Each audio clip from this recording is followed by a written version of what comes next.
नमस्कार। लोकसभा चुनाव से जुड़ा कैपिटल टीवी का खास शो 24 करन विपक्ष बेदम देख रहे हैं आप। मैं हूं आपके साथ पूजा। लोकसभा चुनाव को लेकर जबरदस्त हलचल तेज है। पीएम मोदी धुआंधार प्रचार में जुटे हुए हैं तो कांग्रेस पार्टी की मुसीबतें खत्म होती ही नजर नहीं आ रही है। लंबे समय के बाद सोच विचार और कई दौर की मीटिंग्स के बाद कांग्रेस पार्टी ने 10 नामों की 13वीं सूची जारी कर दी है। दिल्ली से कांग्रेस ने 3 सीटों पर उम्मीदवार का ऐलान कर दिया है। दिल्ली की चांदनी चौक सीट से जेपी अग्रवाल, उत्तर पूर्वी दिल्ली से कन्हैया कुमार, उत्तर पश्चिमी दिल्ली से उदित राज को टिकट दिया गया है। पर कांग्रेस के इस फैसले से जमकर बवाल और विद्रोह की शुरुआत हो गई है। कांग्रेस के ही नेता नाराज बताए जा रहे हैं। टिकटों की घोषणा के साथ ही दिल्ली कांग्रेस के तमाम नेताओं का मुंह फूल गया है। मनोज तिवारी के खिलाफ मैदान में उतरे कन्हैया कुमार के नाम को लेकर भी बवाल बढ़ता जा रहा है। तो कैसे दिल्ली कांग्रेस में मचा है बवाल, क्यों हो रहा है पार्टी के अंदर जबरदस्त विरोध, आज इसी पे चर्चा करेंगे। मेरे साथ स्टूडियो में मौजूद हैं कैपिटल टीवी के editor in chief doctor Manish Kumar और एग्जीक्यूटिव एडिटर राजीव जी। सर, आप दोनों का बहुत बहुत स्वागत है। धन्यवाद। दिल्ली में 3 उम्मीदवारों के नामों का ऐलान तो कांग्रेस पार्टी ने कर दिया, लेकिन इतना ज्यादा बवाल क्यों बढ़ रहा है? देखिए, बवाल कन्हैया कुमार को लेकर के है। JP Agarwal is a good choice और राजकुमार चौहान को हटा करके आपने उदित राज को जो टिकट दिया, तो उदित राज और कन्हैया ये राहुल गांधी के चॉइस है, जिद है। वो क्यों? क्योंकि दोनों ही गाली गलौज की भाषा को एक राजनीतिक टूल की तरह इस्तेमाल करते हैं और राहुल गांधी बड़ा खुश होते हैं कि अच्छा, बड़ा बहादुर व्यक्ति है।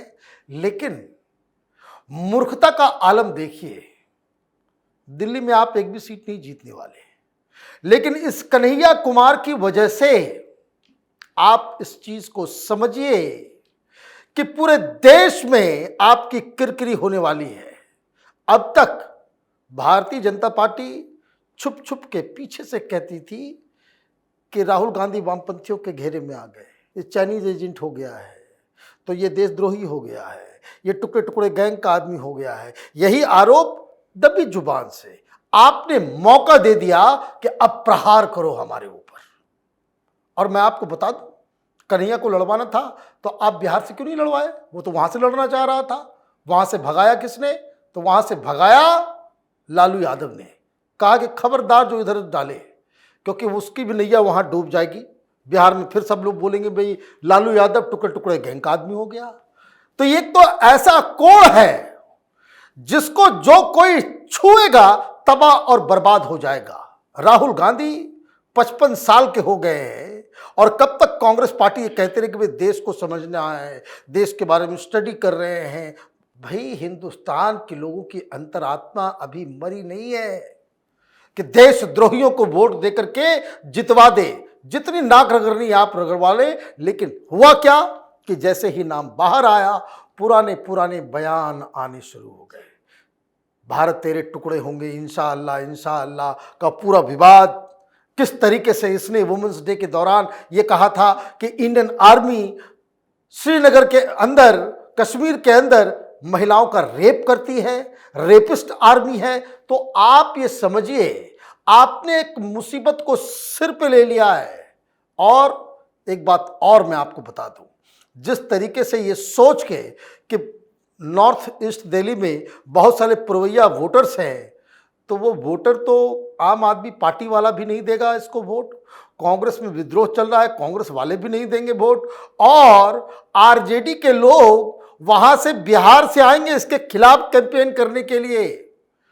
बिहार में कोई तेजस्वी यादव के बराबर उसके कद काठी का व्यक्ति, उसके उम्र का व्यक्ति राजनीति में ऊपर आए, ये लालू यादव बर्दाश्त नहीं करेंगे। तो ये हर तरफ से ये तो खुद हारेगा और कांग्रेस पार्टी की नैया को पूरे देश भर में डुबाएगा। लेकिन सर, नाम के ऐलान से पहले भी हमने एक शो किया था जिसमें हमने चर्चा किया था कि इस नाम पे पार्टी के अंदर बहुत ज्यादा विरोध है। क्या राहुल गांधी इस विरोध को समझ नहीं पाए और ऐसी क्या मजबूरी है कि राहुल गांधी ने कन्हैया कुमार को टिकट दे दिया? ये मजबूरी है क्योंकि भारत जोड़ो न्याय यात्रा में उनके साथ कौन चल रहा था? कन्हैया कुमार। कन्हैया कुमार वो शख्स है जिसे बिहार से भगाया गया तो राहुल गांधी ने अपनी टीम में जगह दे दी। बिहार में तो कांग्रेस के ही लीडर इसको वहां देखना नहीं चाहते। क्योंकि ये परंपरा नहीं रही है कि कम्युनिस्ट पार्टी का कोई कैडर कांग्रेस में शामिल हो जाए और कांग्रेस इतना बड़ा, उसको इतना तवज्जो दे दे। कम्युनिस्ट पार्टी से ये चुनाव लड़ा था बेगूसराय से, और इसे एक एक्सीडेंटल पॉलिटिशियन बताया जा सकता है। हालांकि जेएनयू के चुनाव में जीत हासिल करना, और वहां पर जो कई वीडियो सामने आ रहे हैं, पहले के भी वीडियो अब सामने आने लगे हैं कि कन्हैया कुमार कैसे कहता था कि ये जो यूपीए की सरकार है, लूट की सरकार है, एनएसयूआई ज्वाइन करो और इसमें लूट में शामिल हो जाओ, ये टिकट के दावेदारों के लिए कहता था। वो सारे वीडियो अब सामने धीरे धीरे आएंगे, इसके पुराने कुकर्म भी सामने आएंगे। लेकिन कोई व्यक्ति जेएनयू के स्टूडेंट यूनियन का प्रेसिडेंट रहता है, क्या उस आधार पर इतने जल्दी राजनीति में उसकी इतनी बड़ी पहचान बनी है? इसको निगेटिव पॉपुलैरिटी मिली। मतलब तुमने देशद्रोही नारे लगाने वालों के साथ दिया, तुमने वैसी बातें कही जिसके कारण तुम्हारा जो निगेटिव पॉपुलैरिटी था उसको इन लोगों ने कैश किया, क्योंकि यह भारतीय जनता पार्टी ने इसके असली चेहरे को सामने लाया था। अब बिहार में इसे कोई स्वीकार नहीं कर सकता, कांग्रेस के नेता भी नहीं, और लालू प्रसाद यादव तो ये चाहते हैं कि ये इर्द गिर्द दिख गया तो फिर हमारी भी बदनामी होगी। तो क्या दिल्ली के अंदर ये स्थिति नहीं है? दिल्ली तो और मीडिया का केंद्र है। उसके आने के साथ ही, टिकट की घोषणा के साथ ही भारतीय जनता पार्टी के भी कुछ नेताओं ने टुकड़े टुकड़े गैंग की बात की और अखबारों में हेडिंग चलने लगी। मीडिया में भी एक खबर उनके बयानों के आधार पर चली कि टुकड़े टुकड़े गैंग का दिल्ली में एंट्री। अब इससे आम आदमी पार्टी ऐसा तो नहीं है कि प्रभावित नहीं होगी।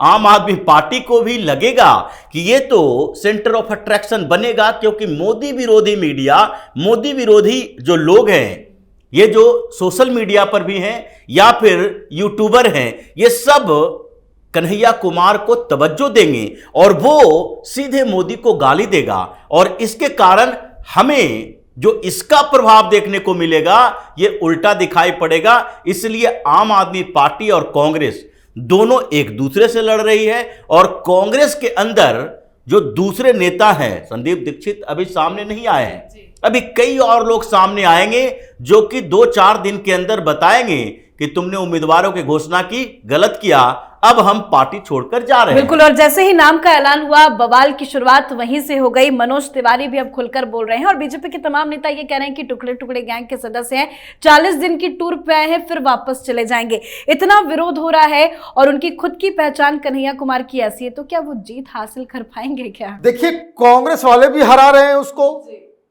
आम आदमी पार्टी बहुत ही टैक्टिकली इस व्यक्ति को हराएगी। कारण मैं बता देता हूं, ये केजरीवाल ऐसे नहीं है हिंदुस्तान की राजनीति का नटवर लाल है।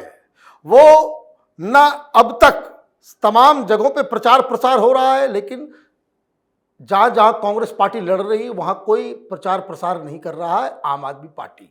1 नंबर 2, आपने ऐसे व्यक्ति को खड़ा कर दिया जो आगे चलकर कांग्रेस, ये आम आदमी पार्टी और अरविंद केजरीवाल के लिए खतरा हो सकता है। क्यों? आप इस चीज को समझिए। अभी तो आप साथ में मिलकर लड़ रहे हो, विधानसभा साथ में मिलकर लड़ोगे, वो तो लड़ोगे नहीं।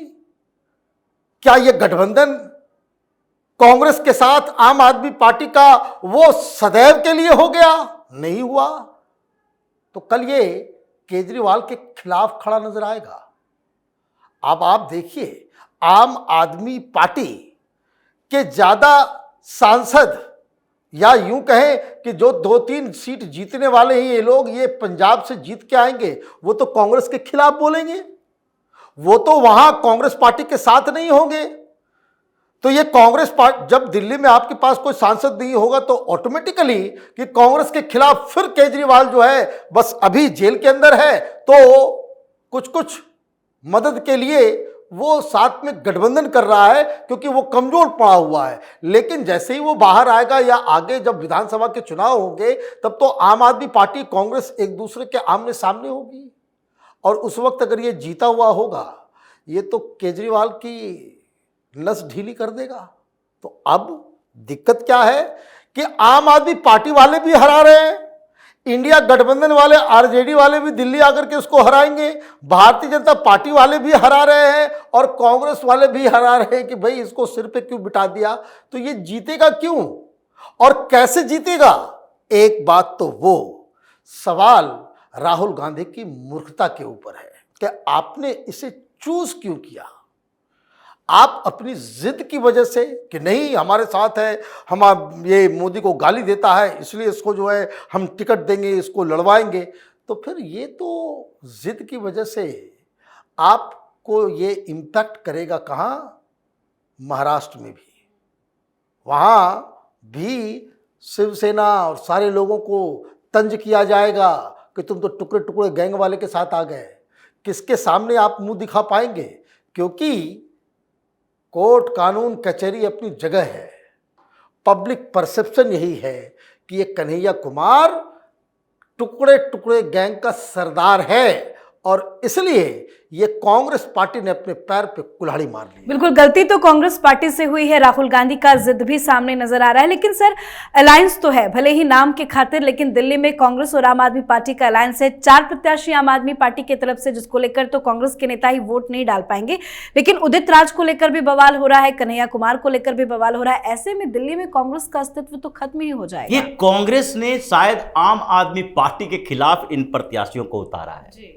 अब इनकी स्ट्रेटजी क्या है ये तो खुद ही तय कर सकते हैं, क्योंकि ऐसे भी अगर देखा जाए तो दिल्ली के अंदर 7 सीटों में से एक भी सीट पर ये लोग बेहतर चुनौती देने के लायक नहीं है। कोई प्रत्याशी भी ऐसा नहीं है जिसके लिए कहा जा सकता कि उसके पर्सनल मेहनत के बदौलत उस क्षेत्र के लोग उन्हें वोट दे सकते हैं। उदित राज की बात करें या कन्हैया कुमार की बात करें, जेपी अग्रवाल की बात अलग है, वो दिल्ली के नेता है और लंबे समय तक दिल्ली की राजनीति करते रहे। लेकिन इन दोनों की बात जहां तक है, वो आम आदमी पार्टी की अपनी स्ट्रेटजी से समझ लीजिए कि कुछ दिन पहले आम आदमी पार्टी की एक बैठक हुई थी, इंटरनल बैठक थी, और उस बैठक में कुछ मुद्दे उठे कि आगे हमें कौन सी रणनीति पर दिल्ली के अंदर काम करना है। और उसमें सबसे पहला सवाल यही उठा कि जहां मोदी वर्सेस केजरीवाल करते हो, यानी कि उस बैठक में यह बात चल रही थी कि अगर हम पीएम मोदी और केजरीवाल दोनों को एक साथ लाते हैं तो पीएम मोदी का समर्थन बेस जो है दिल्ली में इतना मजबूत है कि केजरीवाल को सब लोग नकार देते हैं। मोदी के सामने केजरीवाल को खड़ा करने की जरूरत नहीं है, इसलिए अब यहां स्ट्रेटजी बदलने की जरूरत है। स्ट्रेटजी में बदलाव क्या की गई है कि अब मोदी को डायरेक्ट टारगेट मत करो, केजरीवाल के कामों को लोगों तक पहुंचाओ। ये बताओ कि अरविंद केजरीवाल ने देखो कैसे बिजली मुफ्त दिया, पानी मुफ्त दिया, हॉस्पिटल की व्यवस्था ठीक की, एजुकेशन सिस्टम ठीक किया। सिर्फ उसके कामों की बात करो, ऐसा मत करो कि मोदी के सामने केजरीवाल को खड़ा कर दो। अब कन्हैया कुमार की स्पेशलिटी क्या है? कन्हैया कुमार ने अब तक राजनीति में किया क्या है? राजनीति में सिर्फ एक ही काम किया है, पीएम मोदी को गाली दिया। दूसरी तरफ उदित राज की बात है जो भारतीय जनता पार्टी के सांसद बने, भारतीय जनता पार्टी ने टिकट नहीं दिया, भागकर फिर कांग्रेस में चले आए। अब कांग्रेस के स्थानीय नेता राजकुमार चौहान अपने बेटे को प्रमोट कर रहे हैं मंगोलपुरी से। लेकिन अगर उन लोगों को लग रहा है कि ये तो उदित राज को लाकर मेरे सर पर बिठा दिया गया है, वो उसके लिए तो प्रचार करेगा नहीं। तो कांग्रेस और आम आदमी पार्टी दोनों के एक दूसरे के खिलाफ कोऑर्डिनेशन, एक दूसरे से कोऑर्डिनेशन नहीं है, एक दूसरे के खिलाफ जाना, कांग्रेस पार्टी के संगठन में इन बाहरी उम्मीदवारों के खिलाफ विद्रोह, और ये जो नैरेटिव क्रिएट हो रहा है उससे ये लगता है कि आम आदमी पार्टी अब कांग्रेस के खिलाफ जाएगी। राहुल गांधी को केजरीवाल ने लगभग ये चेतावनी दे दी है, हमारा संगठन तुम्हारे साथ काम नहीं करेगा, क्योंकि जिस तरीके से तुमने कॉन्स्पिरेसी की है उससे हमारा आगे का यानी 2025 का एजेंडा भी फेल होता दिखाई पड़ रहा है। जी, बहुत बहुत धन्यवाद सर आप दोनों का। धन्यवाद। तो कन्हैया कुमार और उदित राज के नाम पर प्रदेश कांग्रेस का काफी विरोध था, लेकिन पार्टी आलाकमान ने प्रदेश के विरोध को दरकिनार करके इन दोनों को टिकट दे दिया है, जिसको लेकर बवाल और बढ़ता जा रहा है। मनोज तिवारी भी अब कन्हैया कुमार के खिलाफ खुलकर बोल रहे हैं। बीजेपी कह रही है कि टुकड़े टुकड़े गैंग विचारों वाले कन्हैया कुमार 40 दिन के भ्रमण पर दिल्ली आए हैं, पर जिन नामों पर आलाकमान ने मुहर लगाई है उससे कांग्रेस पार्टी की मानसिकता और राहुल गांधी की जिद निश्चित साफ साफ समझी जा सकती है। इस पर आप अपनी राय कमेंट कर लिखें। देखते रहिए कैपिटल टीवी। नमस्कार।